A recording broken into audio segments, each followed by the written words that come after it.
ডাকসুর সাবেক নেতা সাদেক কায়েমের প্রশ্নের জবাবে বিএনপির ভারপ্রাপ্ত চেয়ারম্যান তারেক রহমান স্পষ্ট ভাষায় বলেন, আমি কখনোই জনগণের ভোটকে না বলিনি। বরং আমি সবসময় জনগণের ভোটের অধিকার প্রতিষ্ঠার পক্ষে কথা বলেছি।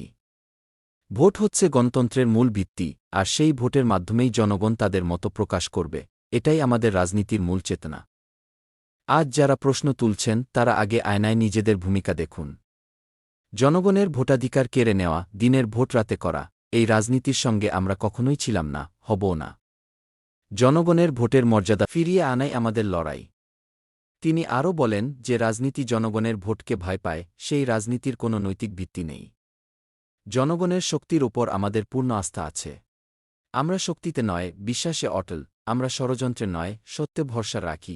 এই দেশ, এই মাটি, এই ভবিষ্যৎ, সবকিছুর মালিক জনগণ। কোনো ভয়, কোনো চাপ, কোনো অপপ্রচার আমাদের পথ থেকে সরাতে পারবে না।